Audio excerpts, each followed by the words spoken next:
Okay, peace. Gonna be here for 2 hours and till 8 p.m. Any questions that anybody has? And again, when I do the classes like this, they're different. You know, they're meant to be a launching pad for people to see what we're really building on. Um, I'll answer any questions, but I won't be particular about specific degrees and lessons and get heavy with stuff just because I think it's relevant and stuff. I need people to, to be on that or show me that. And the best way you could show me now is by the questions that you ask and things. But I'm here for any type of questions that you have. Okay.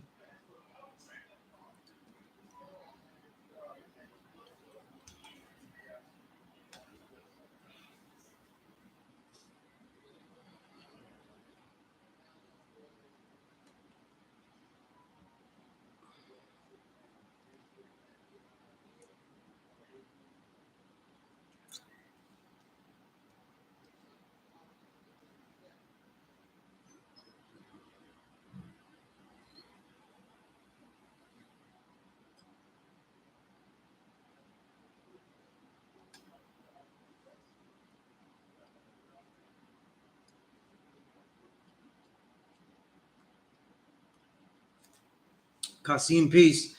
Original man, peace. Peace to the gods.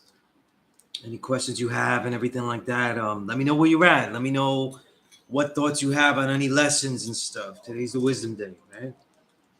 Not just how you see today's mathematics, but how you see certain degrees. Truth rules, peace.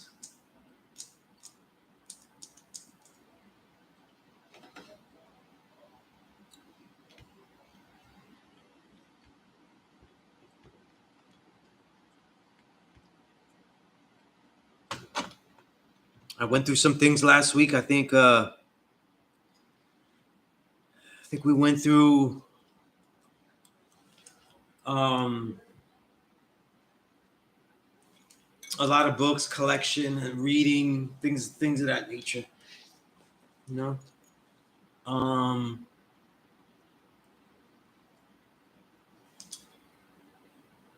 yeah.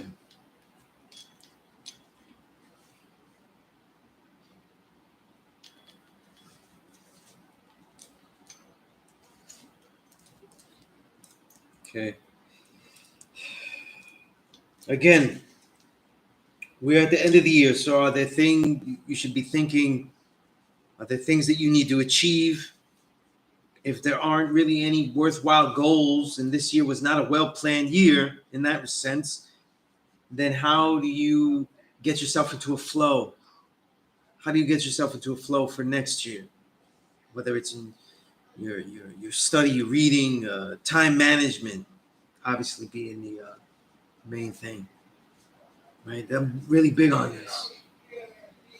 I'm really big on this, you know?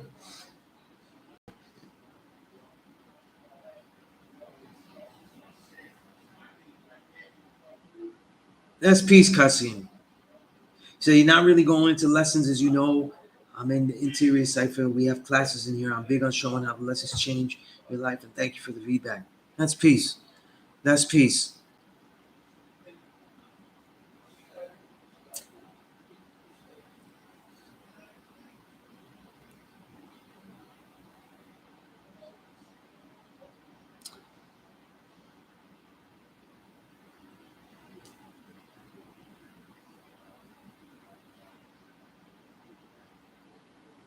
From addicted to suffering and karma. Did you write me letters? Did I write you a letter? I feel like I was a Kasim I was building with that was in the interior.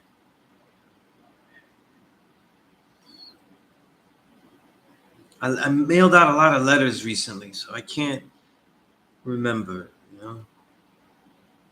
The thing about when I write letters, I handwrite them. You know, I handwrite them. And I don't make a copy of them.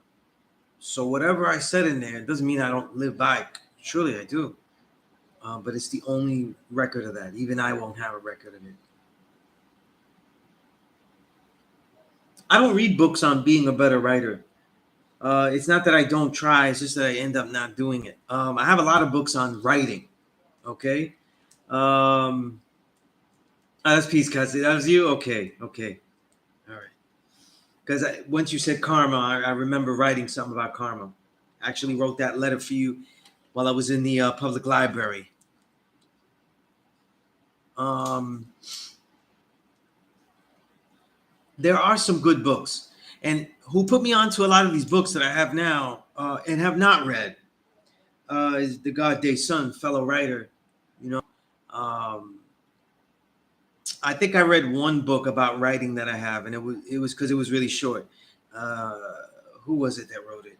Ernest Hemingway wrote a book on writing. I don't know if I learned too much about writing though. On that level, I did learn some things. You know what I'm saying? And I related to a lot of the things that he said, and whether it was an agreement or disagreement, I related a lot. Um, but I have a lot of books on writing. But I will say that the best way to become a better writer is to read furiously, okay, and have set writing. Okay, so you got to do writing, and that's why you need the journal. You need to do the writing in two parts. Ideally, you would be writing something that has to be done for yourself and no one else. Journal, and it has to have a set amount of pages every week. Okay, and then you have to have whether it's a blog or something like that. Not Facebook. If you could write something long on Facebook, you could just make a blog. So making a blog is free. You make a blog and you challenge yourself to share something with the people weekly as well. Something that goes outside, something that stays inside. Um, these things they add on. You know what I mean? They add on a lot. You know, the for yourself, it gives you that ability to write furiously. The training to write furiously. When it goes out to the world, it gives you that training to say, listen, this is what I'm getting out to the world. And I know you can change it. I change stuff now. When I send things out about music and they're about artists, I change things because not for myself, but because I'm writing about someone else, and I would like them to have the best, correct written thing about what I meant. And I write about music I like. I don't really spend the time writing about music I don't. So I'm trying to help them, no matter how critical I am. But a great exercise in this for the articles that you would give out to the world is you give yourself time to fix it and edit it. But then maybe, let's say, because it's like a blog, you could go back in and fix it. But let's say this, like after a week, once you write the next one, don't allow yourself to fix the next one unless it's super egregious. Like you wrote "White Man is the true and living God." Like unless you wrote something like that, don't fix it. Grammar or something incorrect, something like that. Try not to. And I'm saying that as a rule because you'll probably break the rule. And when you break the rule, you'll learn something. You'll learn that you love that object you just made of a written word. So it's good if you mess up and break it. If you don't, it means you've moved on to the next piece. You know what I'm saying? But just have it in mind that have a finality to it. Some of that finality could be in the way that you share it to the public, though. So it's already out there, to see. So people, even if you fix it, at least some people saw it already. But I think a lot of in my career, writing in the school newspaper and having to write a column every 2 weeks, something that I thought would be dope and is dope, represents my insights, my styles.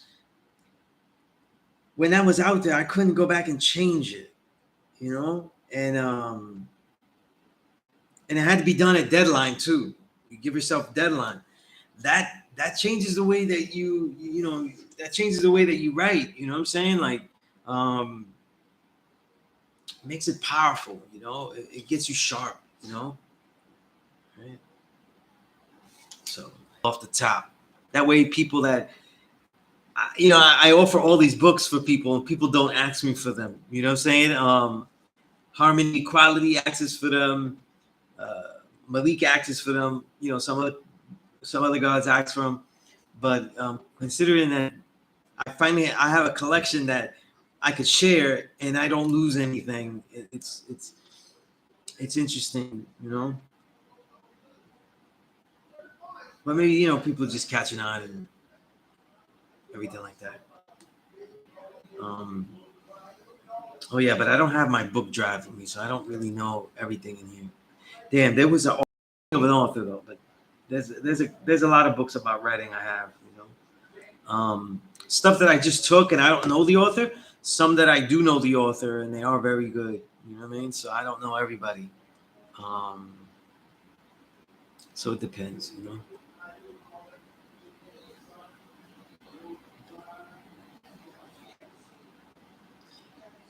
All right, Peace to the Earth, Wisdom Infinite. Oh, I sent you some in PDF format. Ill. What did I send you in PDF format? Man, I'm reading a really good book and it's in PDF format, so it's being read in the timeline of forever because I just don't care for the format too much. Well, not too much at all. I don't care for it. Yeah, it's a good book too.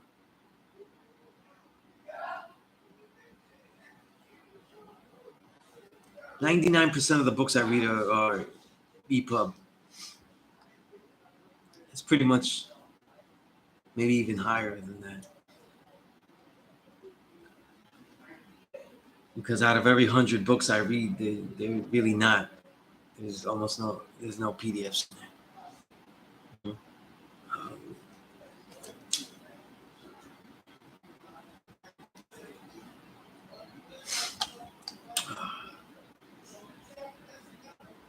Yeah.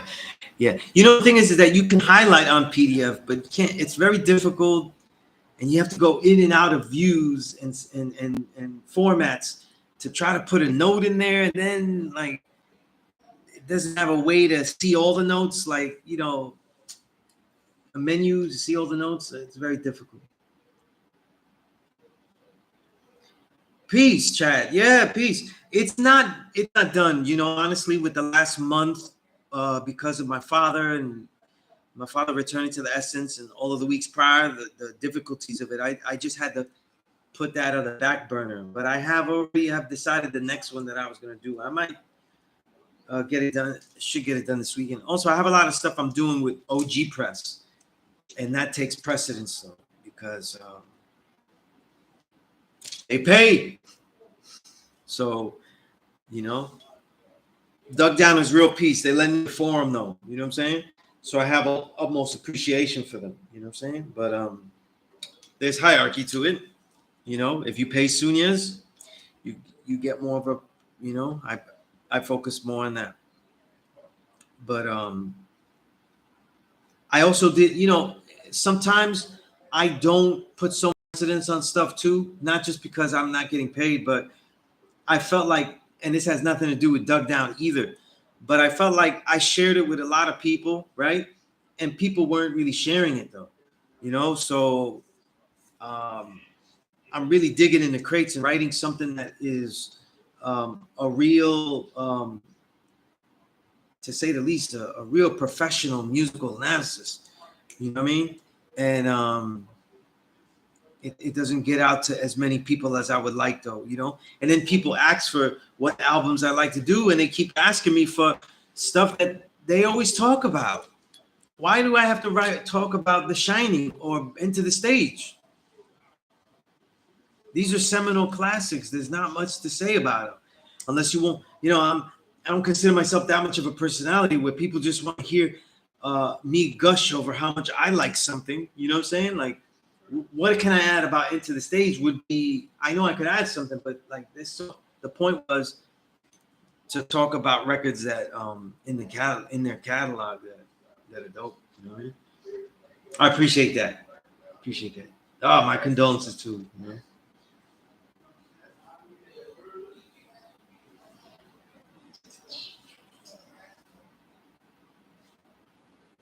Yeah, it's difficult. It's definitely difficult. Truth rules. Divine graphic, peace to the God. Harmony, equality, peace to earth. I sent you some books. I don't know if you got them, home. You know about this whole Israel thing. I think I missed a few of them too, man. Um, I'm still categorizing everything.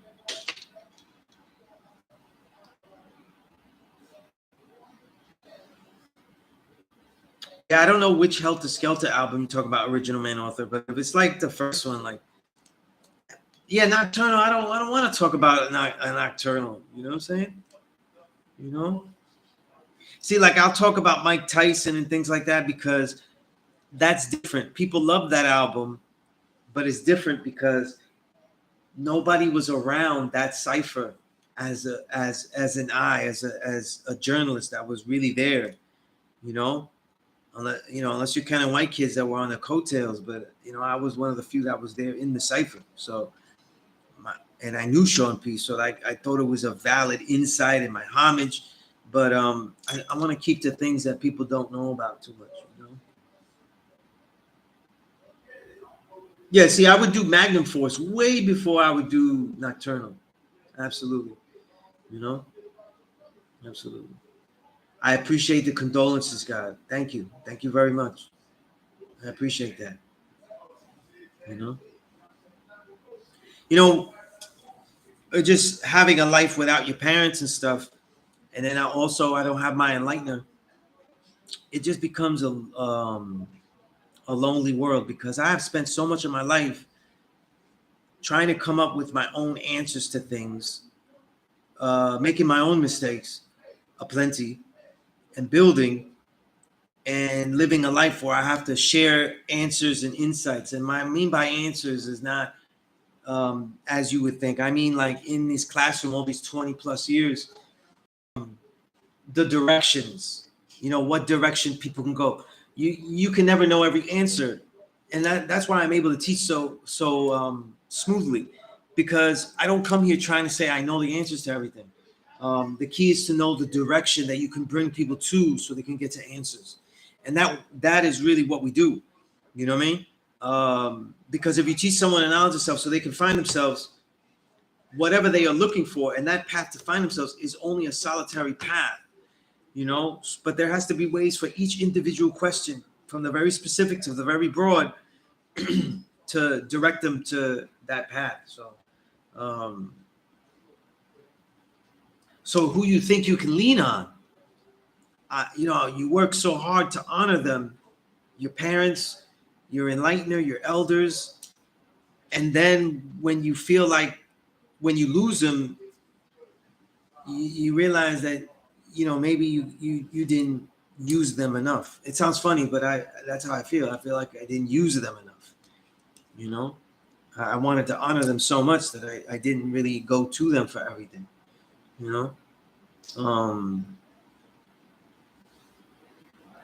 So it just makes things more lonely. You'll probably hear it in, I don't know, King Kamal probably answering. Maybe you hear it in my songs, the blues.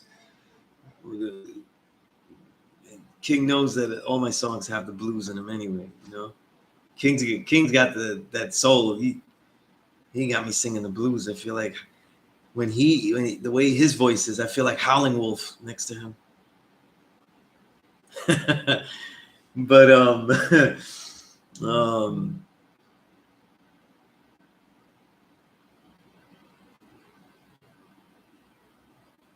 hold on, I'm trying to go back here. Chad, what did you mean this started in 1917? What did I miss here? Okay. Truth rules, you said, can wisdom be related? Can wisdom, I guess today's mathematics would mean, be related to be or born in a, and not could be, they have to be. You know what I'm saying? They're all aligned. They all have some relevance, because be is really, wisdom is to be, because to use the knowledge is to be in that knowledge, to be in the self, to actively be aware of the self is to utilize, to activate, And so be or born is that state, you know.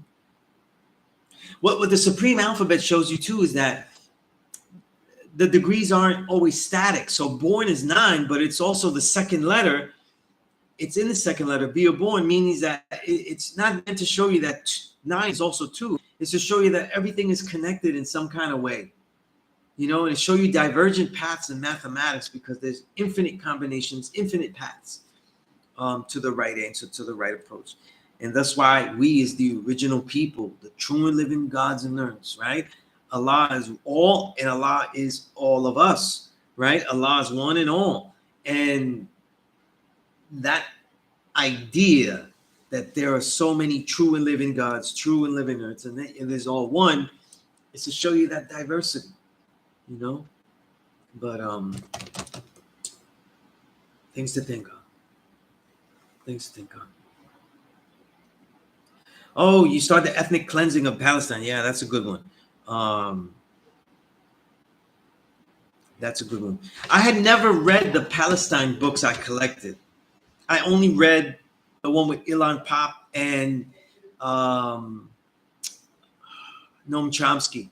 And the reason is because I had always followed it, you know, and but obviously with books, there's so much more to get, you know what I'm saying? So I've started to dig into that a little bit deeper because it's it's an intriguing study of the devil, you know what I'm saying?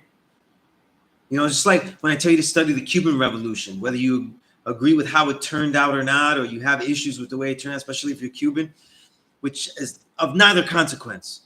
It's still something to be studied. Just like if you study Wu-Tang, you should study Wu-Tang if you like music. If you hate hip-hop, then don't. But if you study Wu-Tang and you don't like what they do is 5% or the way they represent, it's still an exceptional thing to study them and see what they did because they've had forums to build on this that we've never had. Like Riz has been in places to build about this knowledge in the public eye that, you know, no one's really had and no one's really taken. So these kind of perspectives are interesting. And, you know, in this current time, there's Palestine Israel is probably one of the few, and as a country, I talk that shit about individuals. As a country and government, they're one of the few blatantly overt super devils. You know what I'm saying? They're super devils. You know, they're not just regular devils. You know, they're Hall of Fame. You know what I'm saying? Like they're gonna have, you know, busted. They're gonna make a bust and a plaque for Netanyahu and all these guys. You know what I'm saying? They're like, you know, they're Babe Ruth level. You know what I mean? The devils will be wearing their jersey. You know, they'll be wearing their jersey though. You know, Netanyahu, 06. You know, but you don't get them that ever. You know. Chad, you said that is hard thing to try to figure out. How do you move forward without having those who have been your compass to guide you?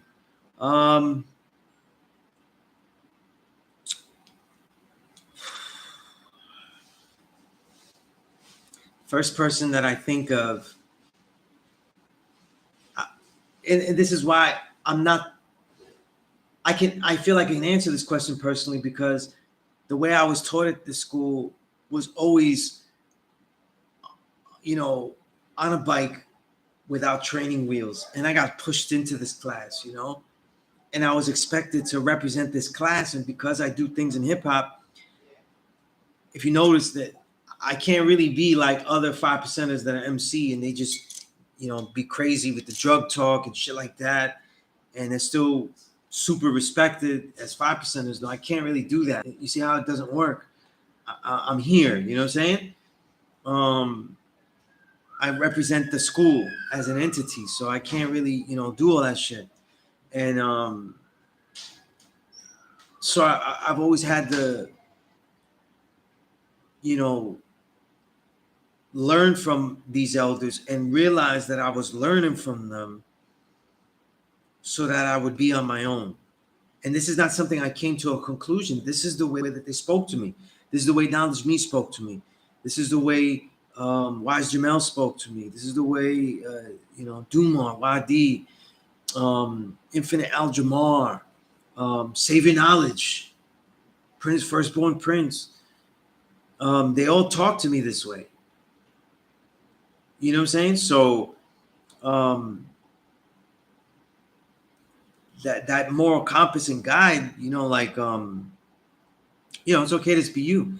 And I will tell you this though, I think I got into it last week, but when people try to find out the insights of all of humanity and speak to all of humanity, they don't realize how much they can do that reading books. And they think of reading books about individuals of today writing their own stupid ideas and sharing them to you. But that's really one type of book that isn't really the books I'm talking about. I'm talking about people that have really experienced things throughout time. I'm talking about of yesteryear. I'm talking about histories that we validate before we dive into a 400-page book and have the insights of people that have struggled and fought, right? And we gather insights that way. We're not just gathering insights from the living, you know. And because of that, it always feels that way. And it's the same way the elders that thankfully are still here with me, like my Seagung and everything. Like they always taught me the life. They taught me how to live the life without them, right? They taught how to fight, but not when they're next to you. You know what I'm saying? This isn't, my Seagun wasn't gonna pop up, and he really didn't, right?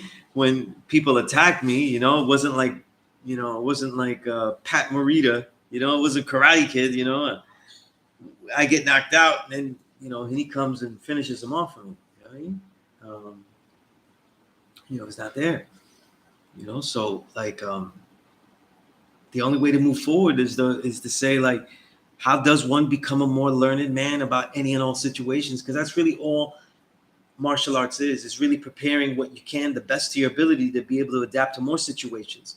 But you spend time studying what are the types of situations. And then on the mental level, that's why we read so many ancient texts. That's why we read so many books about history. Well, what happened here? This is why when we look through 120, especially like in the 1 to 14 and all these different decisions that's made, well, would I make this decision? Would I cut their heads off, or would I allow them to come amongst us? What allows me to make certain decisions, right? What allows me to have to decide out of necessity, what is the best part? What is the poor part? You know what I'm saying? What is the worst part? To not deal with it all right now, right? So, you just have to be that, you just have to be that, and you're not going to get to be no one. It says you rhetorically, no one's going to get to be, be a great compass guy for anyone, even themselves at any one time. You know what I'm saying?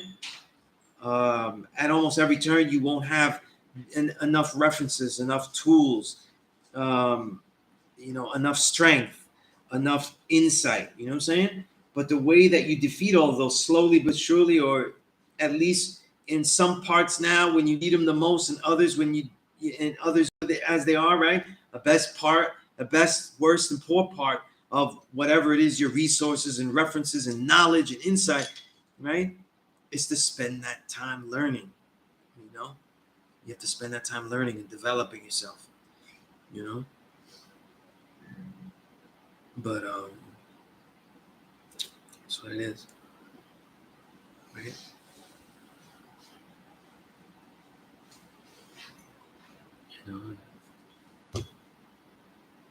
Like when my father returned to the essence, I didn't teach for a whole week, but it doesn't mean that tons of students weren't asking me for things, because they didn't all know. So many students that I don't really build with here in the classroom setting anymore,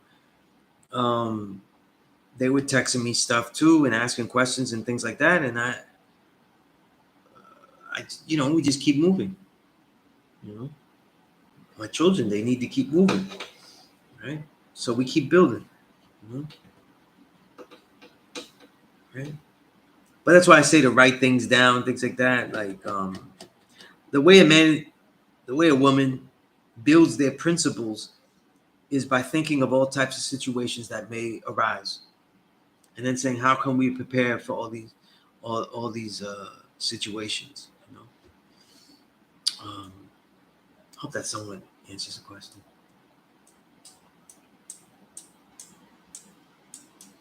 Yeah, the nekba, which means nekba, which means tragedy, right? Okay, yeah, that's 19. Yeah, that was the ethnic cleansing of it. Yeah, in Palestine. I'm jumping here and there, but if you follow the stream, you know, the chat, that's where I'm going. Sinatra sings the blues. It's funny, kid. Piece of the Queen, Indigo. Had a great build with Indigo. You know what I'm saying? And I love people to hear it though, not just to um, hear her exploits as a great MC and musician, you know, an entrepreneur, but also was one of the most humane people I know, you know. So support the Queen. Harmony, you asked, can we build on wisdom being symbolic to the Asiatic black woman? I think it is symbolic in some ways. It isn't. Man is a foundation, right? But nothing is really truly activated in the family. The necessary unit that allows all things to manifest, right? That is the embodiment of infinity, right? The black family. Than the reality of the black woman. You know what I mean? And that joy is that the black woman does bring her knowledge, wisdom, and understanding to that reality. We say wisdom, most secondary, but most necessary. But what's interesting is that woman is bringing knowledge, wisdom, and understanding that is necessary and of a new vantage point. You know what I'm saying? If she's worth her salt. You know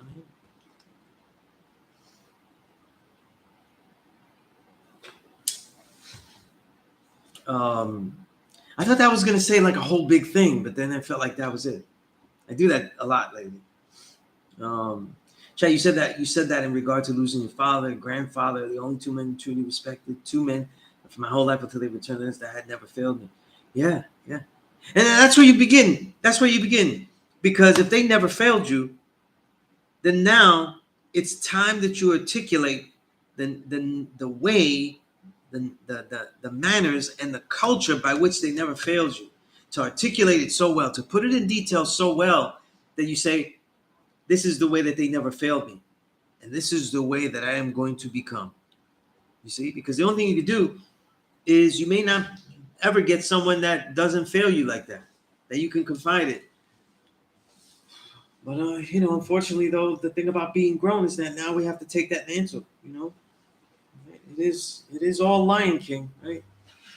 Now you're the Lion King, God. You've got to be the one to be that great man of respect. And you may not be able to do exactly the way they do, but you can do it in other ways. You know what I'm saying? There's myriad ways to do it as best as you can. And you said the same way our parents taught us to prepare for a future without them. Yeah, yeah. If they were really parenting, that's what they were doing.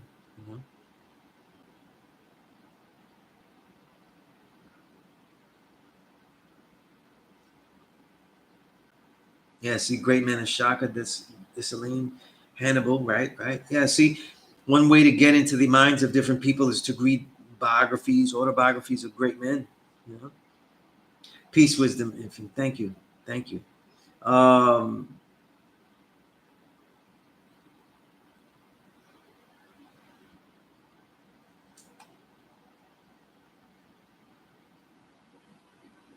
I don't know if I would say wisdom is the black woman because we don't say knowledge is the black man. Yeah, it's more of a symbolism. I wouldn't say is exactly that. You know what I'm saying? Yeah. There's many things symbolic to it. Families have order, so I would say that order, but it doesn't extend to all things. I wouldn't say that.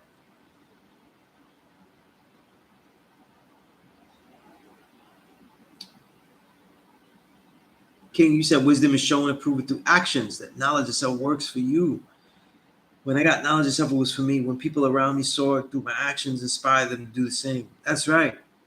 That's right. Right. The with the use comes understanding, and people see the culture. But when they never see the knowledge of a person.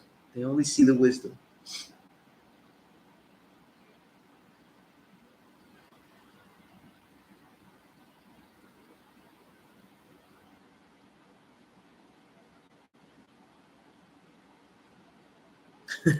So there it is. You know what I mean? There it is. In some respect, whether willing or unwilling, you could be a you know dominant or subtle with it, but you're the one now. You're the one. You know.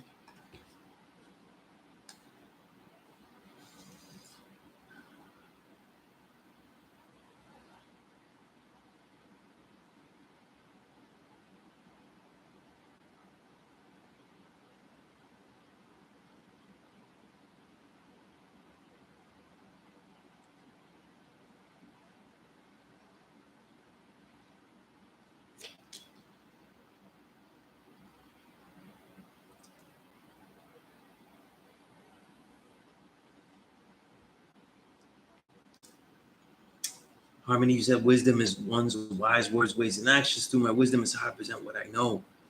The wise only speaks for self and only on what one knows. Mhm.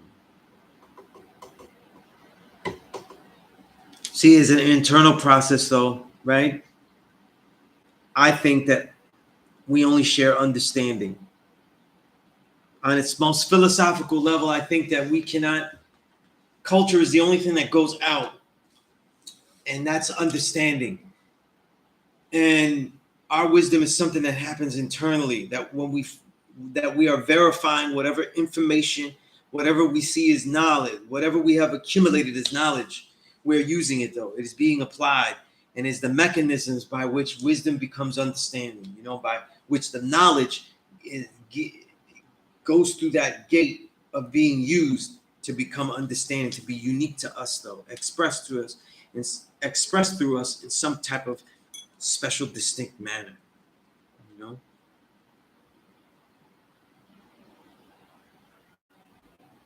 and yet people, though, that they would say that that would be wisdom, the experiences of this, of a person's knowledge being in use. And when we study ancient civilizations, we don't see what people know, right? We only see their ways and actions, right, for what they did. That's right. Certainly, the bridge. Exactly. Divine, you said the experiences that we take the lessons from to, good. This thing blocks everything. Better self and others, and then others. Yes.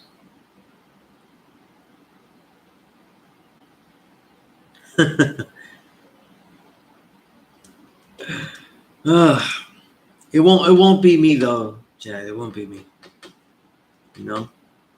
That is, unless I get to spend lots of time with little Susie and Lisa and Lizette Melendez, and you know what? Maybe there is something to this documentary. You know. But seriously, no. It was short lived because, honestly, the real truth is that it was short lived because it was miscategorized when it was really R&B, and to try to be so distinct, it devolved into more dance. So it was like R&B, and up tempo R&B funk, but as it went along, it became more of um, a diluted R&B dance. So dance music. Plus, unfortunately, most of the singers, they didn't have great chops. They didn't. They really had limits. You know. Yeah, like that's like Stevie B and stuff. They would do it. That was R&B funk. But a lot of freestyle. They didn't have the chops. I think that's like, as far as we go, one of the flaws musically. They really couldn't sing, like really sing. You know. I agree with that. That degrees are what we study, and they become lessons once we apply them. Yeah.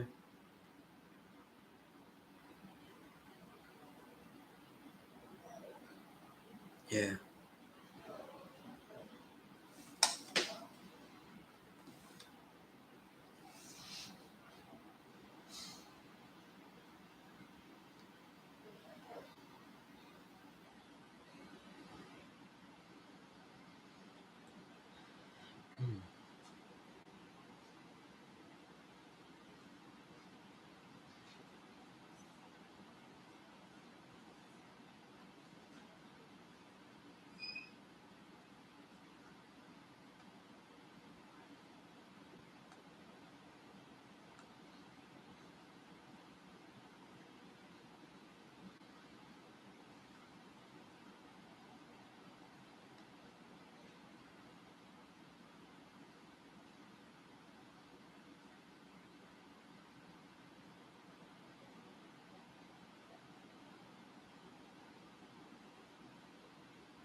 Yeah, they really couldn't hold notes.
Peace, Olu. Peace. A lot of good people here. Malik, peace to the God. 70s Japanese jazz. Oh, I need to get into that too.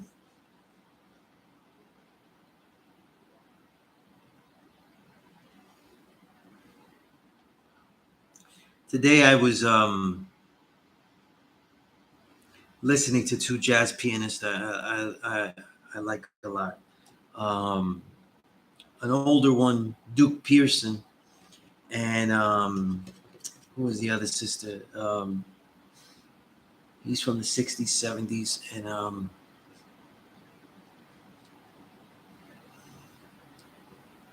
listening to a few albums from forgetting her name.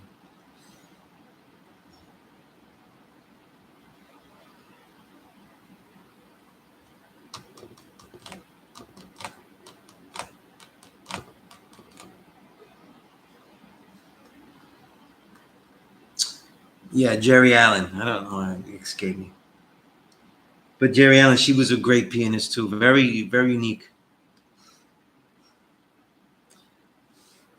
Thelonious Monk is the. You talk about Thelonious Monk. He's the goat. Yeah, you know, one of my favorite pianists of all time. You know, there's a lot of pianists I like though. So I don't. I'm not as with piano. I still haven't made like a personal favorites list. where I could do like I do with other instruments for some reason. But there's a lot of guys I like, you know, Oscar Peterson, McCoy Tyner, Bill Evans. You know, Miles Davis fan, so Bill Evans got to be there. You know, Dave Brubeck was dope too. You know, just thinking the names off my head now, but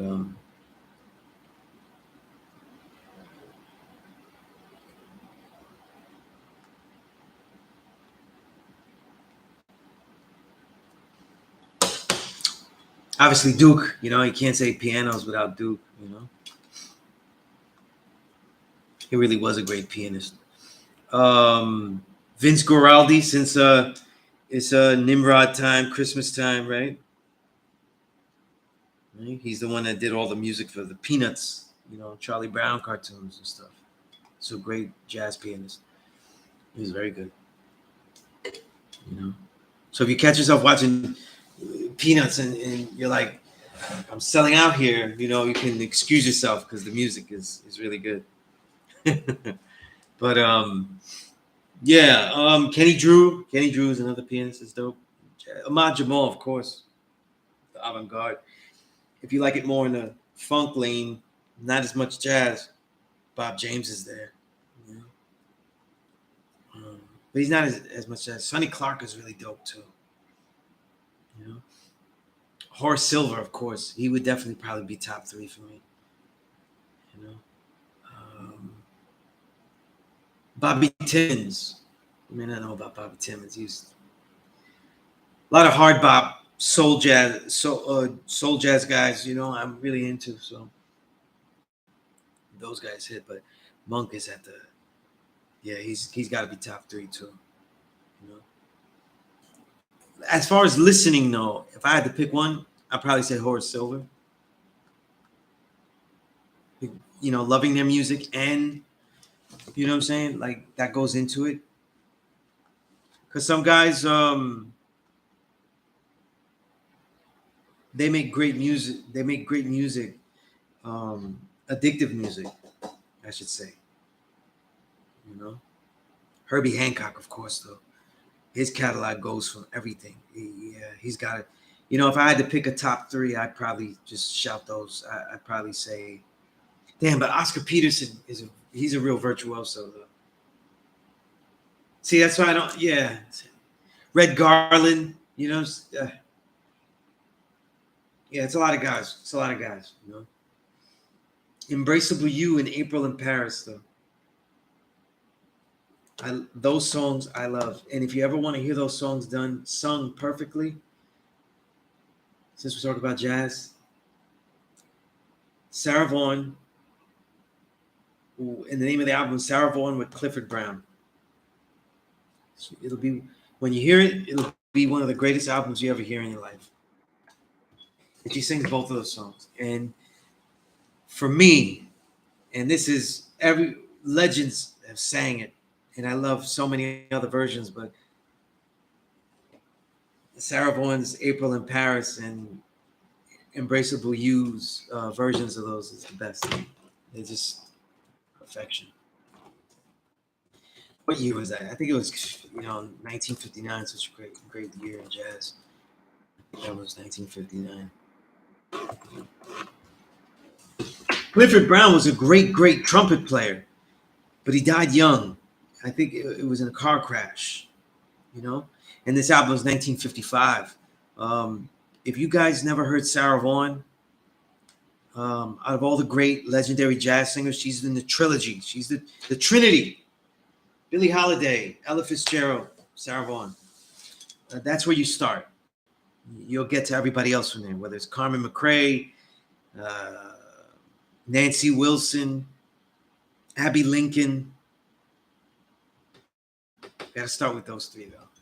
You know, I think the most jazzy and most diverse jazz was Ella,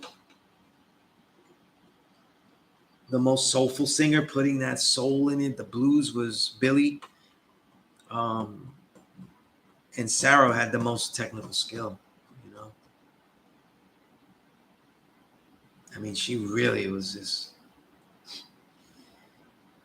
you know, when you hear that album with Clifford Brown, you know, you'll hear all of the abilities, you know, all of the abilities, you know. I mean, she really had the skills. She had, her voice was operatic, you know, operatic, you know.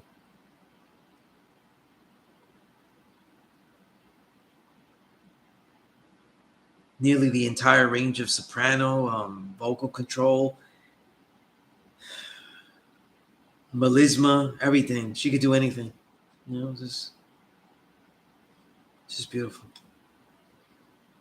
See, you guys get me to start talking about jazz and shit, you know. Top 5 jazz albums, my head would explode. You know what I'm saying? I don't know. You know, like for example, right? Here's why it's so difficult. It's like hip hop. When, let's say you say greatest saxophone players of all time, you're gonna say you're gonna say either John Coltrane, Charlie Parker, right, aka Bird, and or you some of the people might say like Coleman Hawkins. But my favorite has to do with the music who's is most addictive to me, and that is Stanley Turrentine. I love the way he plays. I love his tone. I love the blues in it. You know, I'm big on Stanley Turrentine, but he would be more in the top 10 range as opposed to top 3. You know, so if I pick a great album, you know what I mean.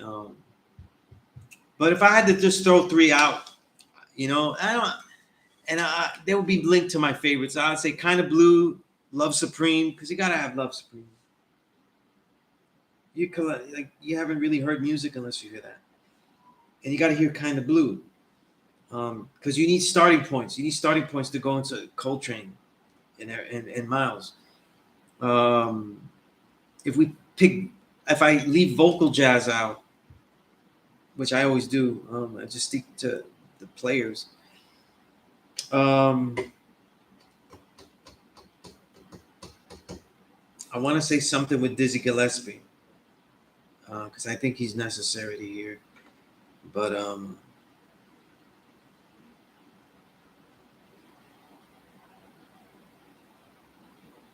it's hard. Wow, I didn't realize how hard this would be. Monk's a necessity, but not a necessity. And the reason I say that is because he's so different. You don't like. You'd probably be better off starting someone with Horace Silver's "Songs for My Father." That album. You know what I'm saying? So like, because Monk borders on the, you know, so that's why these things are hard, you know. And then I'm thinking like, give me classics from each instrument, you know, and things like that, you know. Piano would be hard, you know. Yeah, yeah, it's really hard, man. Malik, you're killing me here. You're really killing me. Yeah. But yo, if you want something fun and the kids like Charlie Brown, I don't know what kids like Charlie Brown anymore. Um, Listen to that album. It's a really nice album. You hear it by itself. You know? Yeah, see if I trumpet play, saxophone players. Dexter Gordon is absolutely Dexter Gordon, Sonny Rollins. You know, like some days I'm just like Sonny. To me, the top 3, you know, Bird, Coltrane, Bird, Sonny Rollins. You know, but this, you know, sometimes when you do the tops though, you forget everybody else. You know, and plus though, people never put organ in jazz like my man Jimmy Smith. Jimmy Smith, you know what I'm saying? Ugh. I'm big on Jimmy Smith, man. Right? Art Blakey, you know. Yeah, that's a good example, right? I think what's his name? Max Roach was the better drummer, right? Clemente, peace, peace. I think Max Roach was the better drummer, and that's by slightness. But I think it's clear Art Blakey made greater music, greater music with the messengers, and also without the messages. So that's why I like the listening music and what you would pick and stuff, Yeah. Yeah, Donald Byrd. By the way, Donald Byrd celebrated a birthday. He's 93. He's still alive. Roy Ayers, I wouldn't consider jazz, though. I know I got to be here. If you compare that to Bobby Hutcherson, who's more jazz, playing that instrument. Although I really like Roy Ayers. The last time I was listening to Roy Ayers, I was shuffling all of his albums, and I had some of them, the 80s albums I don't really listen to that much, and it played, what's the name of the song? Pupula?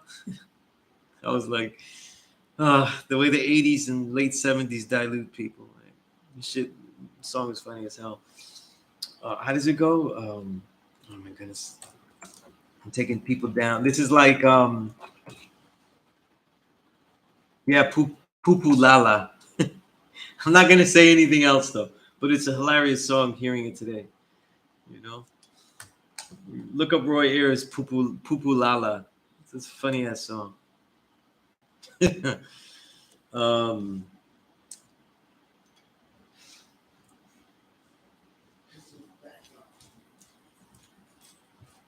Yeah, those are great too.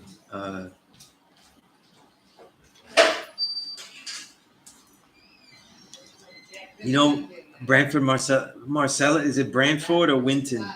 I don't listen to that much Winton because I'm a hater and he's a hater, so I hate. I'm big on Benson and Wes Montgomery. Yeah. See, again, Wes Montgomery to me is the best. George Benson is very close. He's up there, but Wes is the best. But my favorite is Kenny Burrell. I love Kenny Burrell. And Grant Green. Those are the four guys guitar. Yeah. I love Grant Green. Adrian Young. I don't consider him jazz. I consider influenced by jazz. I consider him more funk, but more of a jazzy funk, like the way James Brown was, and certainly not disco. So like the hip hop keeps him more steeped in the jazz than. But Adrian Young has an incredible catalog. Yeah, Clyde Stubblefield. Yeah, Buddy Miles, Max Roach. Yeah, Alice Coltrane is dope. Yeah. If you notice, I'm not a big avant-garde fan. I listen to avant-garde, but it's more like homework. My addictions are more in the soul jazz lane. The organ jazz. That's my addictions. Jimmy Smith. What's her name? She was married to Stanley Turrentine, and they did albums together. She played organ. What's her name? Oh my goodness, I'm forgetting her name. She was really great in the organ. Trying to see if I find her name. Shirley Scott. So a lot of females weren't out there. Shirley Scott played organ, incredible. Obviously Jimmy Smith, Lonnie Smith. There's two Lonnies though. There's Lonnie Smith and Lonnie Liston Smith. Lonnie Liston Smith is more funky, but Lonnie Smith actually is very funky too. Richard Groove Holmes, brother Jack McDuff. Who else? Jimmy McGriff. A lot of samples in Jimmy McGriff in the later records. A lot of samples. Reuben Wilson. Like I said, a lot of organ jazz into.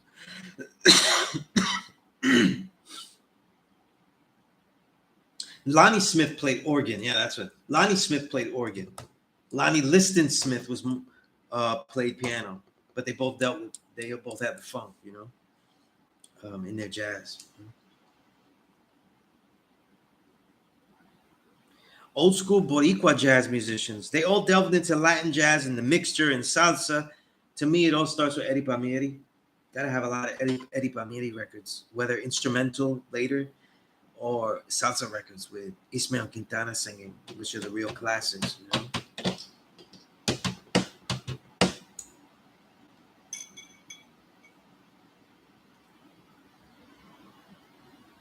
Sunshine, it has jazz in it though, but it's not a jazz song. It's not improvising. It's keeping to a funk measure, you know.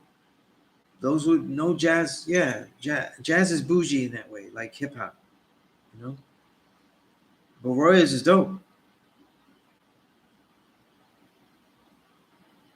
Oh yeah, wow, Olu, yeah, Garner Peace, yeah, those are so dope. Yeah,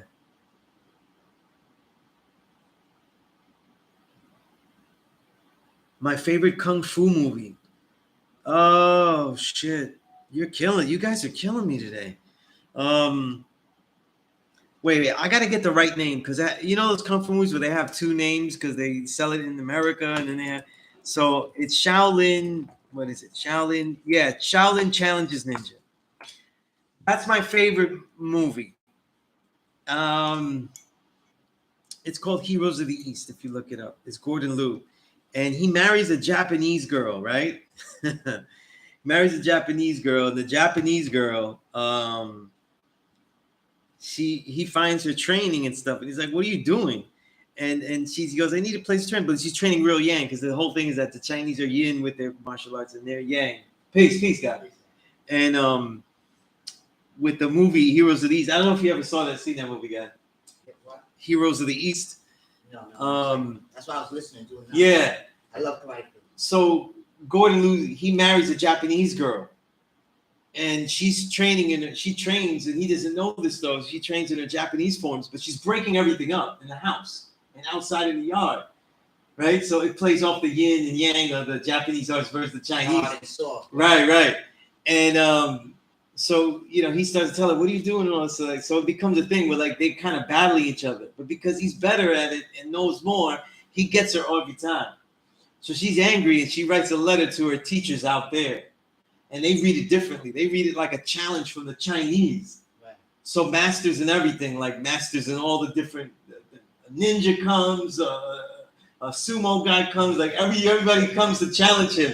And in the movie, he'll lose his honor if he doesn't challenge each and every one. So there's a fight, a karate guy, it's a fight, all of them though. And it's a dope movie. What's the name of it? They Heroes of the East. But I had bought it, like when you buy it back then, it was called Shaolin Challenges Ninja, but they don't call it that anymore. That's why I had to look it up. But it's called Heroes of the East, though. Mine's is Mystery Chess Boxing. Oh yeah. And now they call it Ninja Checkmate. Oh, I'll never call it that. Yeah. Any movie with Huang Zhang Li is the bad guy, I love though, because a lot of moves that we was imitating. I love Gordon. Oh yeah, Gordon Liu is crazy. You say Master Disaster? Yeah, all the Gordon Liu's are great. He had on the white, the 5-month red. Yeah. The girl. They had to use the glue to get her and shit. Yeah, that was good. I like that shit right now.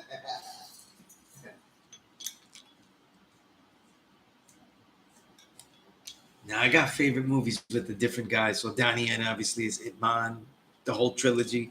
Well, no, the 4 movies because it's 4 of them. Jet Li, my favorite Jet Li movie is Fist of Legend. I love that movie. I love the story. I love everything. And my favorite Jackie Chan movie is, there's 2 of them. It's the tie.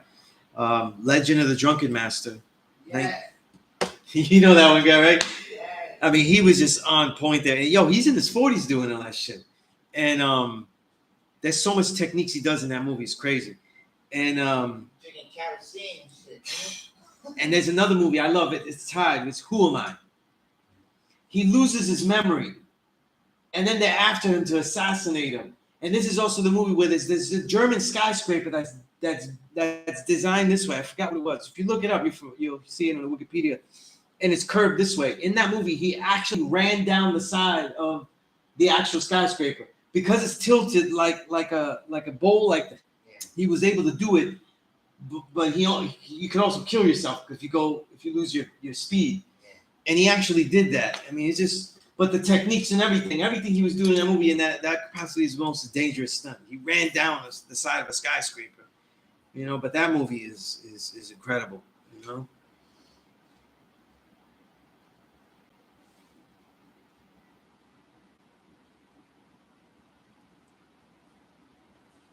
Well, really, the way it's taught is that it's really bodhisattva, right? It's really um, what's his name? Not bodhisattva. That's a title. It's an Indian Buddhist that actually brought Chi Kung. You know what I mean? It wasn't an African. That's not the way they teach it. Bodhidharma, yeah. But Bodhidharma was from India. So he's an original man, but it wasn't an African man. He wasn't, you know, I mean, theoretically all original, but he wasn't coming from Africa. He's coming from India. He's a Buddhist, right? It's a long time ago because Buddhism was still coming from India, you know?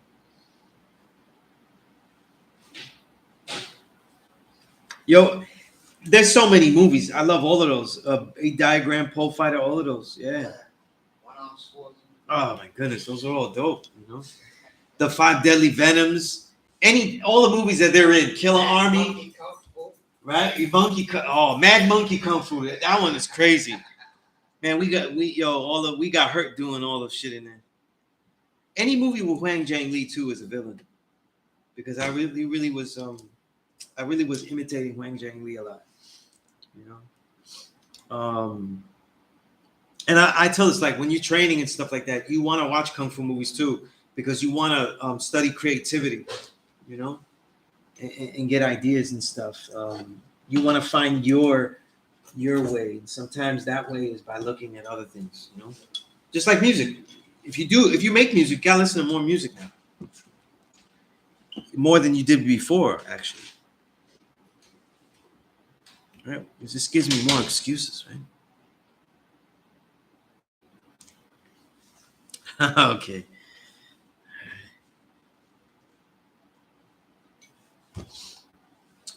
What is it? Yeah, but damn, did I get you guys asking every question here? Malik, you said right discernment of the vehicle and the way in which knowledge is conveyed. I see that. That is wisdom. You know, one thing is disappointing is that I don't see a lot of kung fu movies, but the best kung fu movies that I've seen recently, you know, in the last decade or whatever, besides Ip Man, probably it was super violent though. The Raid, because I like all of those guys in there. I like those arts. The Medin Tao, you know, Iko Uwais and Yayan Ruin, you know, like those guys, and they're all short guys. You know what I mean? They're all guys like my height though, and they're killers. You know what I mean? Killers. It's crazy.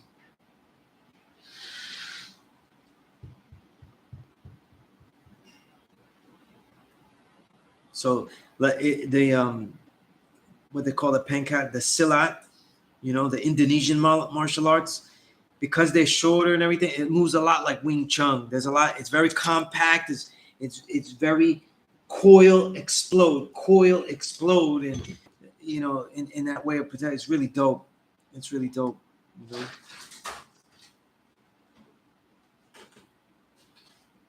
know? That's funny, guy. Man.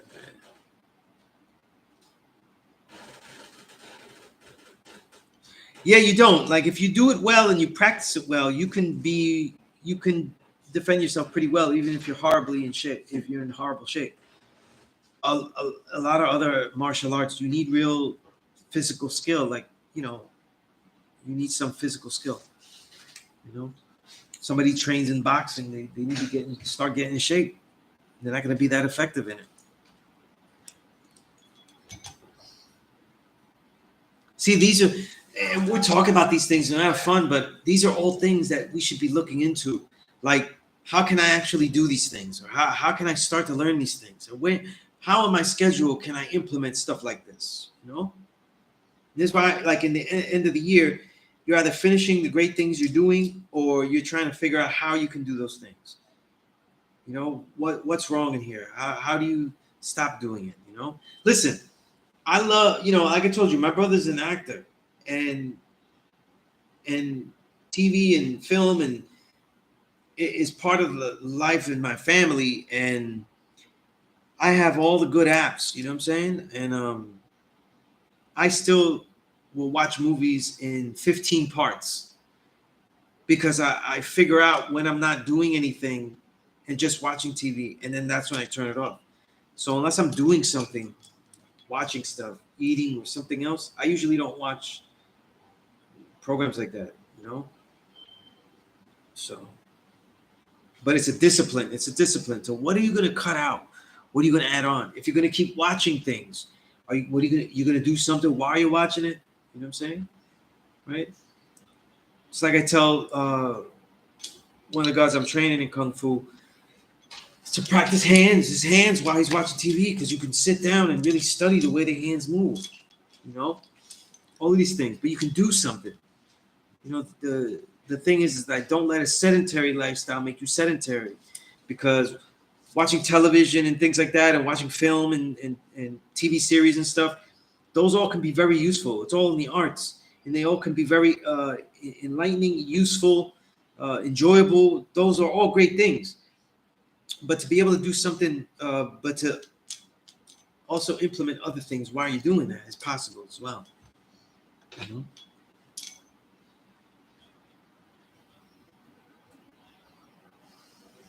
Yeah, Muay Thai, boxing, those are really difficult arts. You know?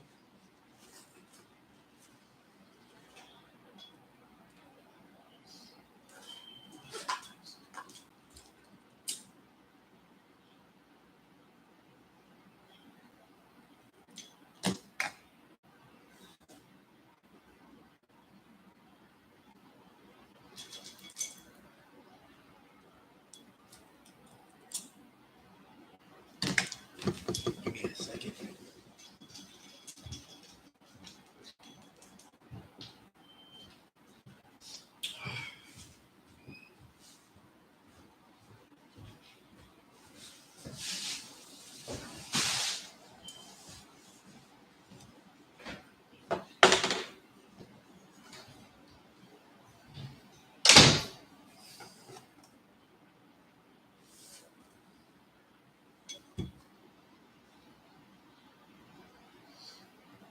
Absolutely, because a lot of the Buddhist lifestyle and understanding, though, that was in those movies. You know, that was in those movies. You know, a lot of the philosophical aspects. You know, let's see. I could have sworn I answered. No, me not.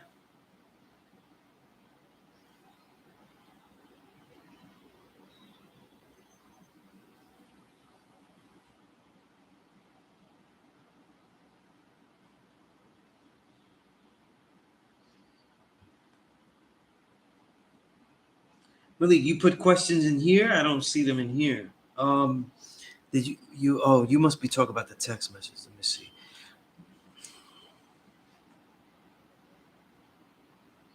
Nah, see, in the wisdom build degree, right? You're saying that you don't see any rules and regulations, though.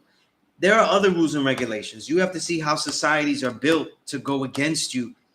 And the way you identify rules and regulations in the society is by the ones not mentioned in the lesson, is to see what rules and regulations are in line with doctors, ministers, nurses, and cremators' roles. In other words, what are their roles, and what rules and regulations do you see in the society that you are particularly in this one of this current time that support those activities? That's where you start. Now, the wisdom build degree is filled with rules, though. Okay, so they're called laws, but they're really rules. Okay, all right. The reason that they're called laws is because there was penalties for them. Okay, but they're actually rules and regulations. Okay, I do study Wing Chun. Yes, I do. I am a student of that.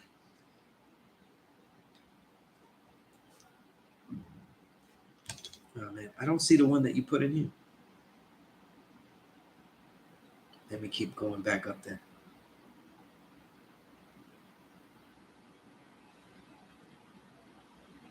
Could Yaqub and his followers go to Pelon? Then, after his determined idea come to fruition, and him not being there, his creation be Patmos. What do you mean by Yaqub and his followers go to Pelon? After they were made, though, that's not where they're going back, because that's they need to engage in society. They have nothing, you know what I'm saying? Right?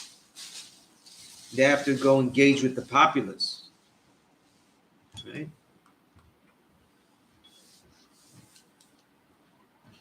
Right. And I don't know if I would say Pelon and Patmos is supposed to be, um, they're supposed to be kind of an alias, though, not necessarily a graduated name. Like it graduates to that name. You know what I'm saying? So I don't think I would. You know what I'm saying? I don't think I would call it. I would say that. In that sense. D. Anthony, peace. Yeah. I was taught by Seagung Bobby Whitaker Shaolin Kung Fu animal forms, and Wing Chun was within that realm. And some of our brothers learned that particularly.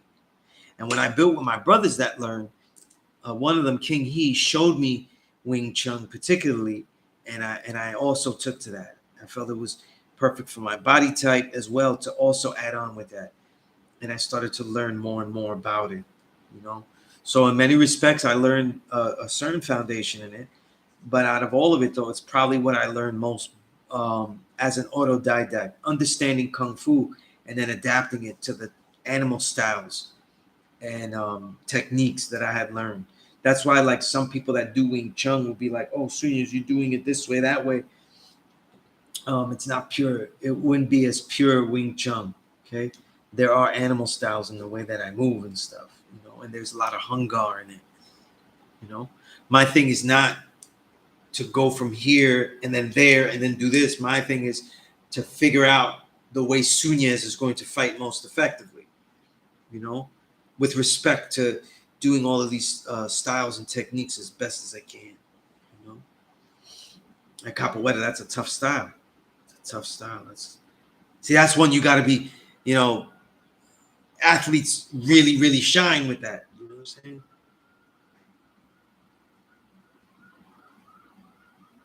Right, rules and regulations, right? Or feed it to a wild beast, right? Right, stick a pin in his head or feed it to a wild beast. These are rules and regulations, like regulations. So you do this. If that's not that, then you do this, right? They're regulations, you know. Okay. So in there, that distinction that people say like the law is holy and the rules and regulations are made by man, that isn't in the wisdom build degree. That concept is not in the wisdom build degree. The laws are regulations. They are made the regulations, and the reason that they become law is because if they're not, then this wouldn't happen. It wouldn't be. So that's why. Jay, you said peace. Rules and regulations are still being established to enforce his idea to this day. And the key, Jay, right, is to find them. Right? Is to find them, how they match up.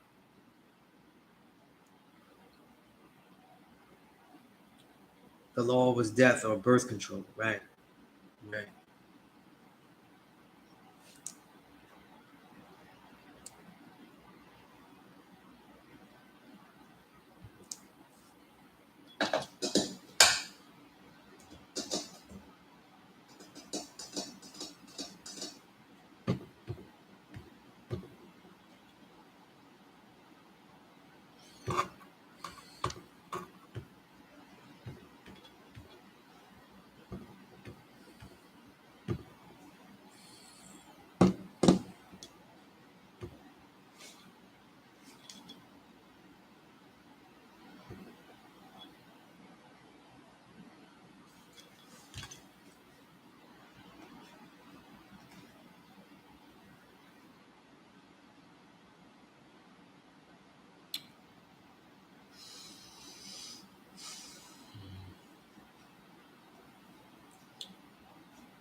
Too bad, man. I was just thinking that Jackie Chan movie is nowhere to be found.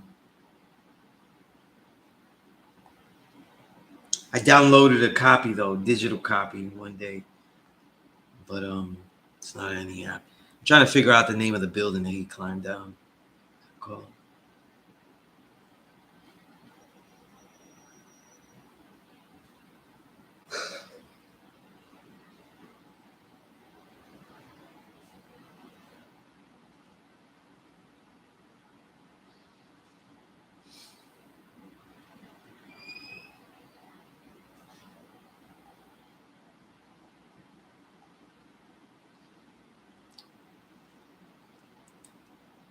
Yeah, yeah, I think that's it. Right? Let me see.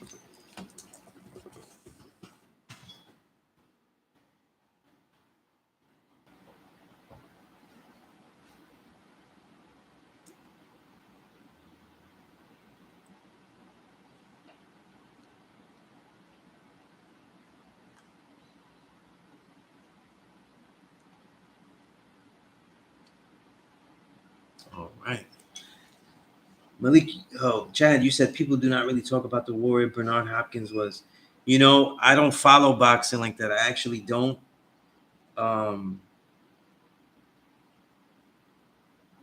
you said jump two weight classics at classes of 40 and 40 on championship level. That is P.E.A.C.E, though. I've heard about him, but I don't really know boxing like that. I don't follow too much fighting for sport. Like I don't really follow that like that. I actually don't. I'll watch it and stuff, but I don't really follow it though. It's just I don't know. I don't know why, but I just don't. You know, like I know why. I don't always care to see people fighting. I don't care to see violence though. The more I train, the more I fight, the more whatever spar, the more I teach, um, the less I like to see that. You know, even though when I do see it, it's a real art, whether it's well done or sloppy, right? Because I feel like a lot of MMA is sloppy shit by great athletes, sloppy fighting by great athletes. Um,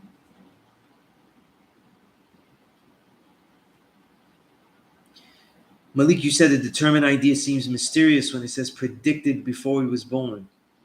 Well, no. You see, we got to think how could somebody predict something? How could someone say there's a determined idea? Well, because they see the writing on the wall. When you say you see the writing on the wall, in other words, they see the trends.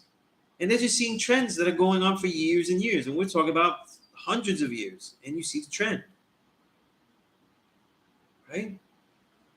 People with more knowledge, though, aren't dealing with the oppression that we're dealing with today. They're gonna see things differently. They're gonna, so can't just look at it like that.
Yeah, yeah. Everything I've seen some Mayweather fights, and I've seen a lot of clips.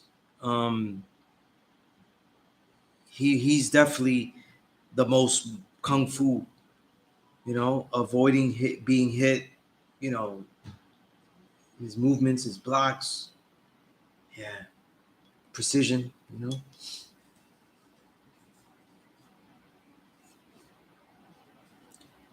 Mhm. So that statement, from the knowledge and wisdom, you will be able to determine how the understanding will come. Why? Why? Why is that true? Why is that true? This is a pause. Why is that true?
Okay.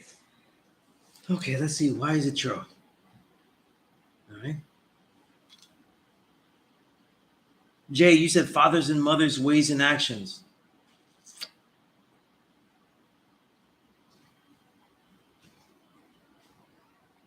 Hmm.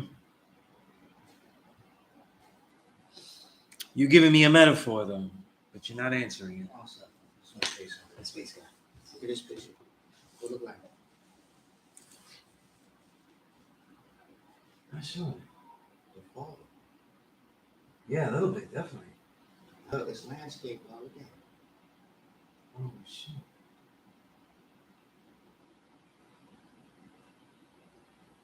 That's crazy. Now, look. Yeah. You see that? Yeah.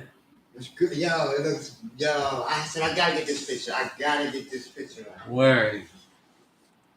That's crazy. And it looks just like the fall. Yeah. Yeah. Wow.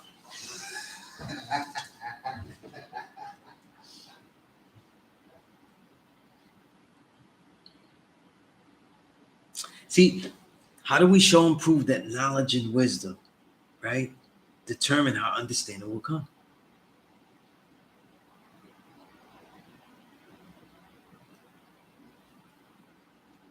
Because we said it.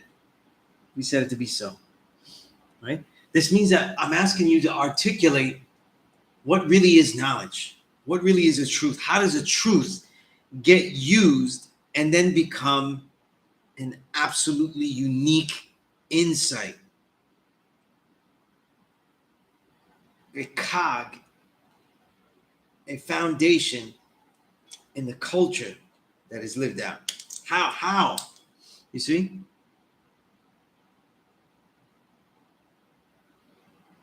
The way you answered me is more that it is so, it is because it is so. Right? It is because that is. This is correct because that is so. Right? That may be the case though, but it's not a sufficient answer. At least not in this classroom. So I want you to dig deeper.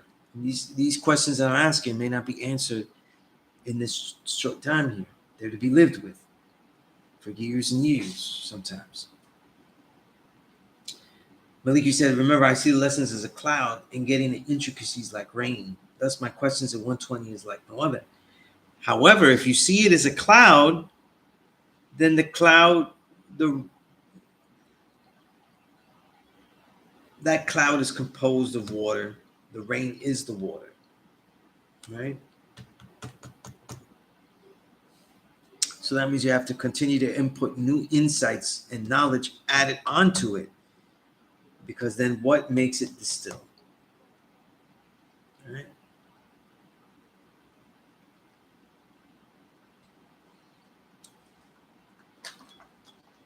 We want to get beyond the ideas of religion.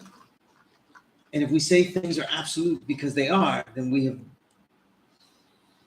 we've done the same. We've actually done the same. No, we're not doing any different. Right? Absolutely, Malik. Okay. So remember, it's 7:34. I'm gonna be here until 8 o'clock. I just want to remind you that a lot of this work in this classroom now is supplementing things here, but introducing you to the depth of this course, which goes beyond, which goes into contacting me, which says, where can I get an enlightener? Do I want to be in this? What do I want to know? Many of these questions you can ask in the classroom, but if you're not asking in the classroom, then you would have to ask me personally. And that's why I need you to email me if you would like to do that. I'm here regularly, and you can always ask me and email me if I'm going to make it today, to the class session. Because some people they'll text me and say, oh, I want to know if you're going to be there.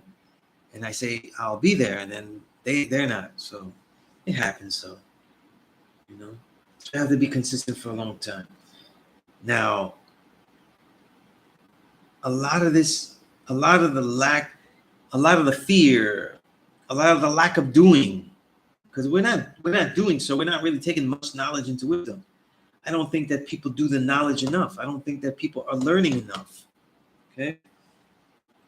I want us to try new things, but I want us to be more extreme in learning, especially when there's more out there. And so this includes getting the curriculums that I give out. This also means really delving into staying 120. Okay. You should have your own journal, writing about these lessons every day that you're on. Okay. Writing down your understanding, comparing your understanding each month, each week. And we need to start reading much more. Okay. The truth is that students are becoming less and less literate. Okay. All the elders that I learned with, they weren't very literate. Some of them became extremely literate. Right? Peace, God. Some of them became extremely literate. Okay. We all need to be, though. Right? Peace to God.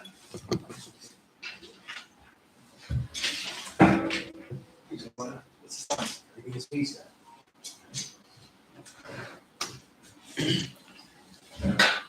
Yeah, God, I'm gonna tell everybody I'm gonna leave here at 8 though, and then you come, so it's great. No, everybody's always on time if they get here on time, you're never late, you know what I'm saying? But as you gather yourself to whatever you want to ask me, please do. I'm here and everything. What I was saying too is an important thing. Sometimes I'll ask questions for people to articulate things a little bit deeper. I don't want us to get into the norm, though, that we start believing that knowledge is this, wisdom is that, and then we're stuck to that truth. If we're stuck to that truth, then it doesn't really have a living essence to it when we challenge it, So as soon as we said knowledge is a true idea, knowledge is a truth, an actual fact, and then I said it, and then he says, no, that's not what I'm saying. What I'm saying is that how can you continue to show and prove that? The details of this, and that's why I challenge people to certain things, right? And Malik, you continue to ask great questions. supreme mathematics are very complex principles. Very complex. So there's many ways to explain not only their application but also just what they mean. Right. Because as it goes along more, I keep hearing more of the generic though. Wisdom is wise words spoken. I've been teaching here for years though. Like my head is going to explode if you guys say that one more time.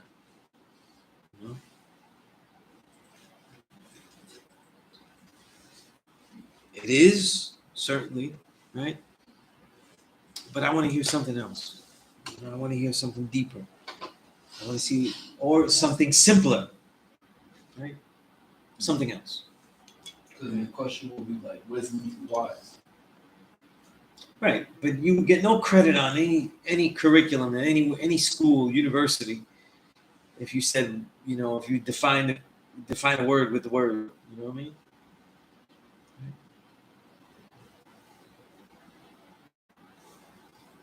And if somebody asks you what does the greatest mean, you say, be great. Right? It's not really answering it that well. It could be answered better. So that's what we're trying to go for. How we describe it in different ways, though.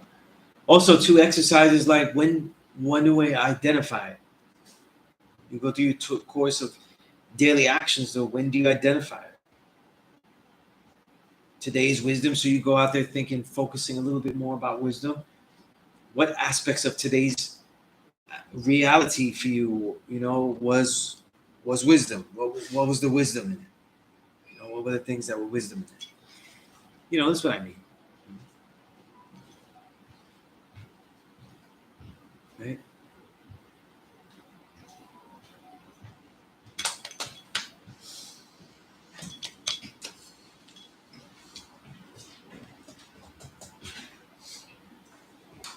I had just recently got the Wisdom of Allah God degree in the one before you.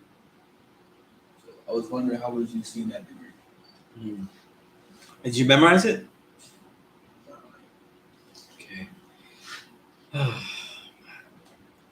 This reminds me of knowledge me because this is a degree I always never had a build with it. You know what I mean?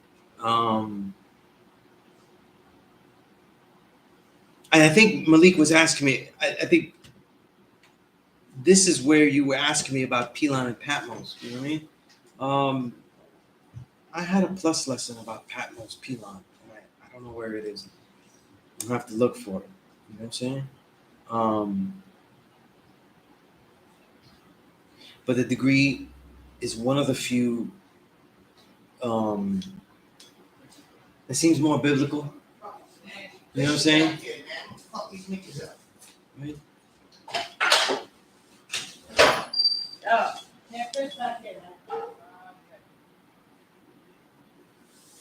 Yeah, so it's more biblical and everything like that, right?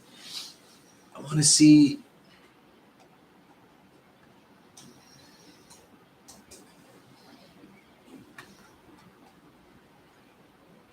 Bathroom is in here.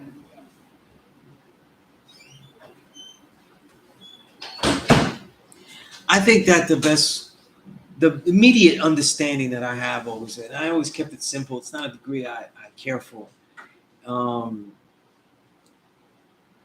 The degrees I don't care for in the 20s are funny. Even though I love, it's funny that a foundation for me is this. Obviously, the 14th, 15th, 16th, 17th,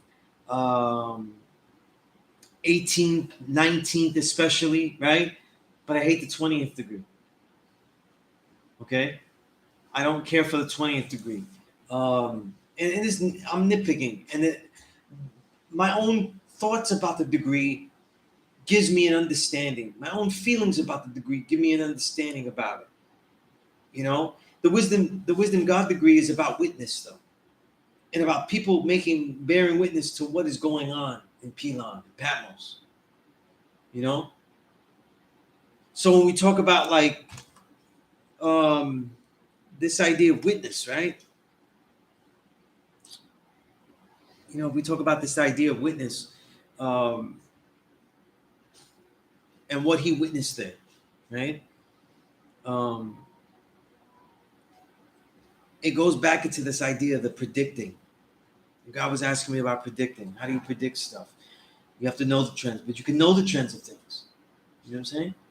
Just like when you get analytics on a deeper level, though. Nowadays, in many respects, sometimes they can predict though when a player is going to break down based on other things that happen to him, how much work he's putting in the field, things like that, whatever it is, right? And they kind of almost predict when he's going to break down. And a lot of times they get it more and more right. It gets more creepy. But in a sense, the predictions are in that sense. They're seeing the trends of what's going on so well and knowing what must happen and what would happen to allow it, to further it, to continue it, or to stop it. And so they kind of are, this is how we're predicting things. You predict things when you create things. How strong you make it. Make a building, how strong you'll make it. You're predicting the strength it must have. All of these things. You see what I'm saying? You're forecasting things of the way it's going to interact with all of reality, right?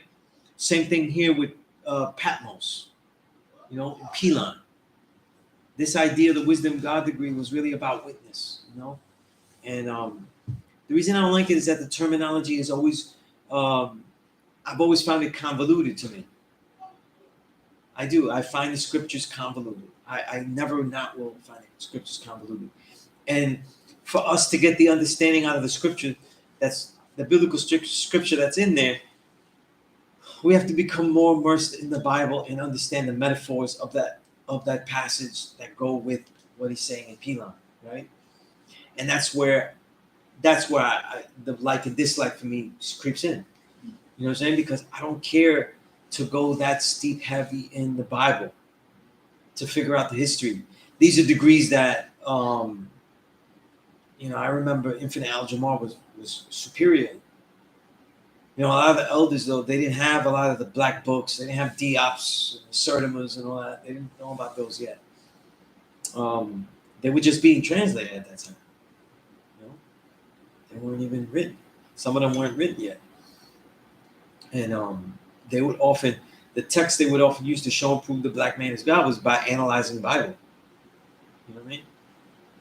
And I was thinking Al-Jamar, Infinite Al-Jamar, because he was really good at that. You know what I'm saying? And even for the life of me, though, I never really was. You know what I'm saying? I remember one year we co-taught this class, and he would just always come every day, and I would start a lesson, and he would add on. And he would often add on with those biblical scriptures and stuff like that. Even though after all the years, that wasn't his own wheelhouse. I'm just saying in the beginning, that was the wheelhouse, though. They didn't have archaeological books and shit like that, If they did, they looked up articles, old school style, the old school style, going through film in the library and things like that, you know what I mean? But they didn't, there was no, there's no books like that to find, Not yet. Very near, though, But that's fine. That's a degree that doesn't really hit me too much, you know what I'm saying? It doesn't really hit me too much like that. But that's all I think about is the witness of things, Because remember, Yaqub is not there for the whole process. You see? So there has to be a continuation of that witness, though. The continuation of that program, that breeding, that grafting. So those are also things I think about with that degree. But I keep it there, God. It's not a degree that shouts where I have a definitive understanding. Where it becomes like a lesson, like with other builds, other degrees that I have, though. Maybe one day it will. The more I look into it, maybe one day I will delve into the Bible, which is absolutely not. There's so many ancient texts I've gone into, and that's not one of them. You know what I'm saying? But at the same time, I haven't gone into the Quran either, like that. Where there's other gods that, they go heavy into it. For example, Firstborn Prince was teaching Arabic here when I got knowledge. Yeah, he was teaching Arabic. So he got that far into it that he learned how to read it, and by learning how to read Arabic, and I'm pretty sure he spoke it too,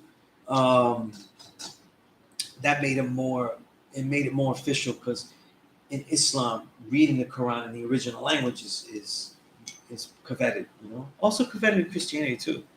If you happen to be able to read the Bible in Latin, you'd be the man. You know what I'm saying? Like you'd be that guy. But there's a word for it too. No, not really. But reading it, memorizing it, the Quran, that's something. There's a word for that too. I forget the name. When a Muslim memorizes the Quran, that has so much respect. There's a name for that. I forgot the name. So they have to memorize the Quran. Yeah, many Muslims, and that's a thing. Yeah. There's a name for it too. Let me see if I look it up real quick.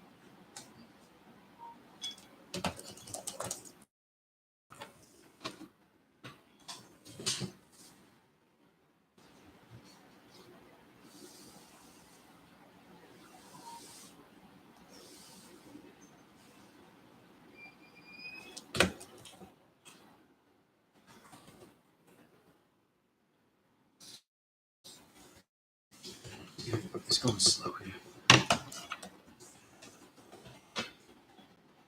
Okay. Yeah, a Hafiz. Yeah. Hafiz. Someone who memorizes the Quran. Yeah. Many of the Sufic I learned that word because many of the Sufic poets and philosophers, when I learned about them, they were Hafiz. The root meaning of Quran is to recite. Yeah. But in that case, though, it really bodes well if you do memorize it.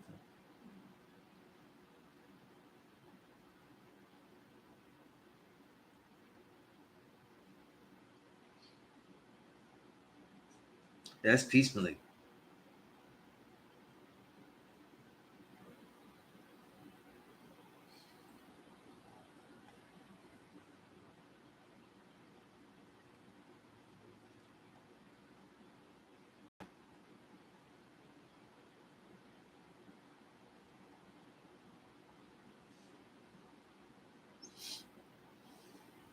Yeah. Yeah, I didn't have an understanding in here either in my notes.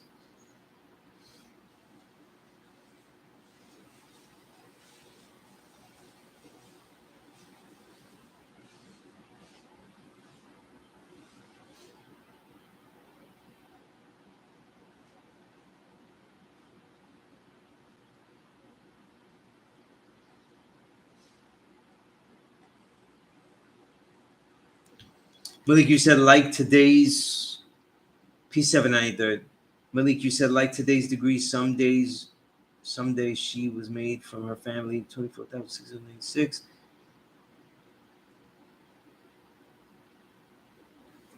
I don't know if I see it that way. Yeah, I don't know if I see it that way.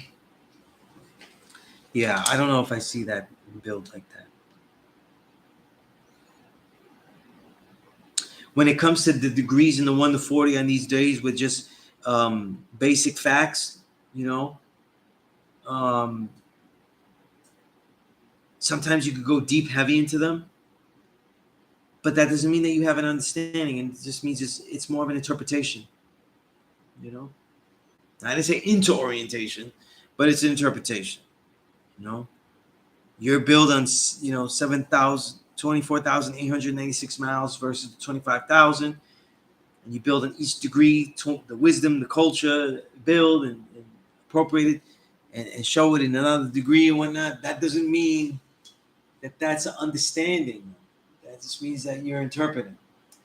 And it might have understanding that's immersed in the display. So you're in your interpretation, you're displaying understandings and merging it together, but it doesn't mean it's an understanding like that. Like I mean it. You know what I mean? The understanding should be kept. Ideally, though, it's just a simple insight of a degree. That's what I said. I don't. To see the metaphor of that Bible quote in today's degree, to see how it works with with Yaqub, it has to be that there's a witness to the continuation. It's also very quantum mechanical, I guess. Because they talk about the observer, the observation, and the observed. So basically, in quantum mechanics, nothing happens unless the observer is observing. You see? And in this case, though, someone was observing all that he did. In other words, there was witness to it. And that's Right. the testimony. Right? Because remember, if you look at all the wisdom cipher degrees that deal with Yaqub's making it a devil, right? Into the 30s as well. A lot of it has to do with the foundations of a whole society. This is a society foundation too. A society that's going to make something happen and then continue that, right? So it has to happen. And someone has to watch it. Someone has to make sure it's watched and see that what happens is what's designed to happen, right? So it just doesn't happen though. They make it happen. You see? They make it happen. And in this case, you could even argue that they force it to happen, right? Because by all accounts that we know of in our minds now, making the devil is not exactly something that people just volunteered for. They volunteered by desiring something else, right? They were dissatisfied. It doesn't necessarily prove that the dissatisfaction was quelled with that, right? That they didn't have great disagreement with that. Right? If they did, they wouldn't need all of the characters in the Wisdom Builder Grid, right? They wouldn't need the doctors, ministers. They certainly wouldn't need the nurses and cremators. Right? You wouldn't have to lie. Yeah, they wouldn't need all that, right? Not necessarily. Remember, the lie isn't for the time being there. The lie is also for the future as well. Because the lie is going to be taught to the child. So when a child gets grown and has their own children, Yaqub's rules and regulations will be understood as a way of life.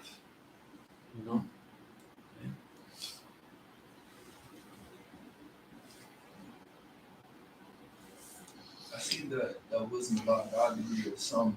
It's one of those degrees you really have to reverse. Like it talks about like where the devil was being manufactured. It's like that already happened. I don't care about that. It's my life. You know what I'm saying? So it's just what's the place in which God was born? Mm-hmm. Yeah.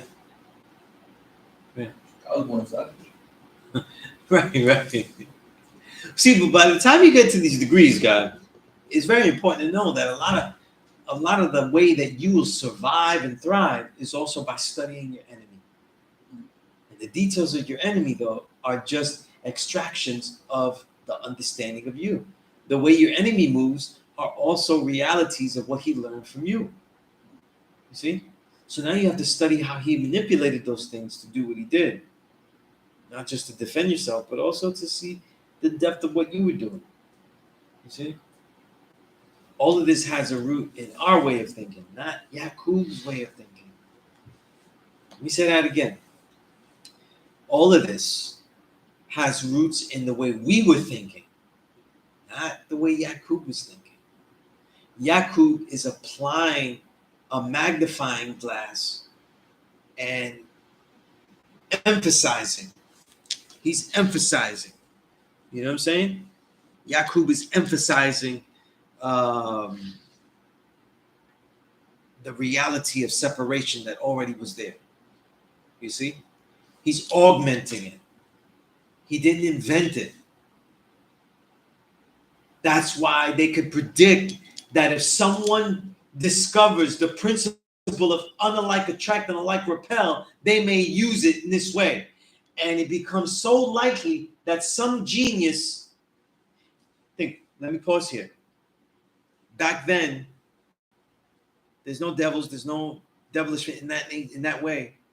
Is it likely or more unlikely that a genius, a black genius, Everybody's black. So that's redundant to say. So is it unlikely that a genius would be born? Very likely. And then now to say, with all this turmoil that is seething and developing, is there a genius that might figure this principle of unlike attract and like repel and apply it to this humanity? See how it becomes more unlikely and that a prediction makes more and more sense as you go along? And in that wisdom God degree, it has to be watched. It has to be studied. So again, fortifying that things are not done by just the man with the original idea, but those who support the idea and further the idea. Just like this nation doesn't exist if there's no firstborn. Right? In fact, it crumbles pretty quickly. Right?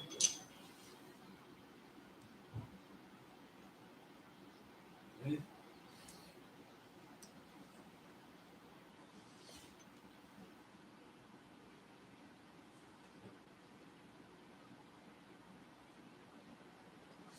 Again, in our, in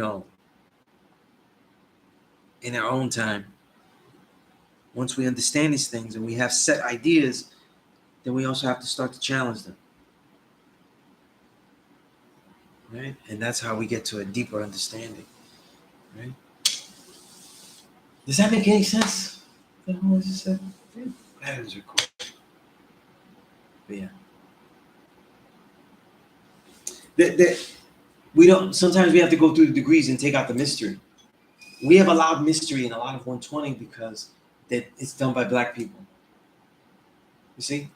And if it said in the degrees that the black man was flying back in the day, we would be like, yo, word, yo, it's got to be. We'd be like that, because we find that there has to be, we see that there is so much unlimited greatness in what we could be or should be that we could see it at any other time period except now.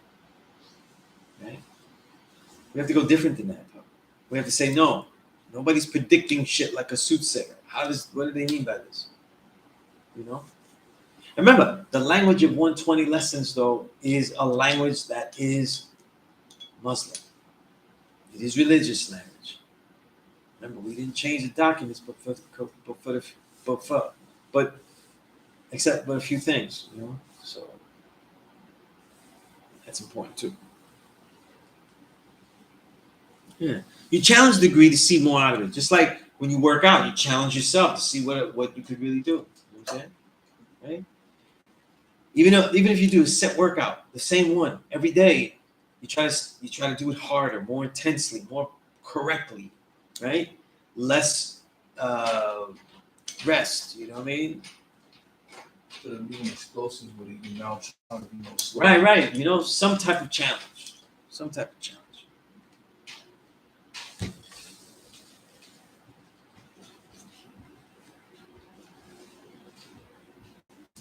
I also see that degree as it also shows the effect of what words have on other people, right? Because that degree says for the word of God, right? Even God is what the original name.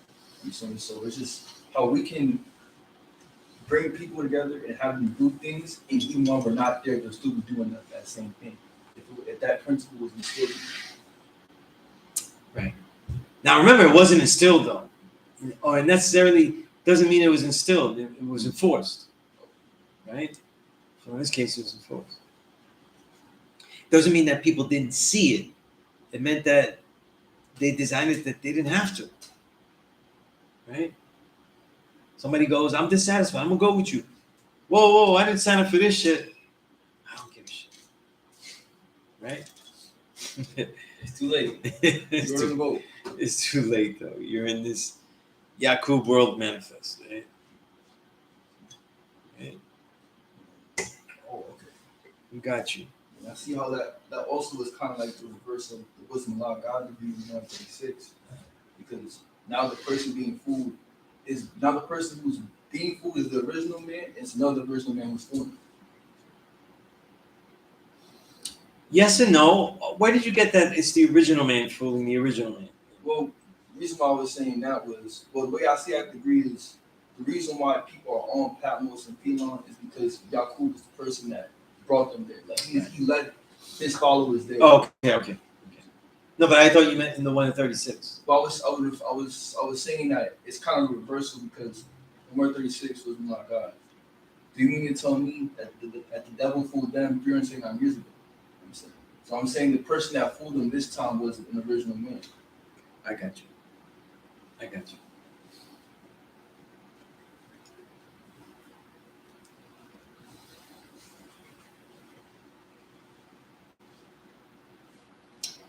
Okay, we are past 8 o'clock.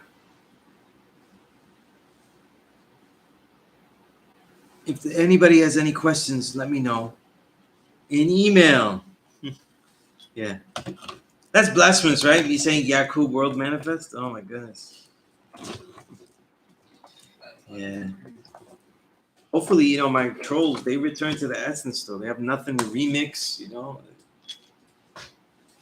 Hopefully they're all somewhere enjoying salsa and all the good stuff. Doing Latino things. Hopefully. But yeah, if anybody has any questions or anything, you let me know and stuff, okay? Email me, contact me. If you have my number, text me and stuff. All right? And I'll see everybody next week. All right? I did not send them back, okay? I did not send them back. I told them to get back. Right? Because I might clap back, but I didn't have to. All right? But until next time, all right? Peace, everybody.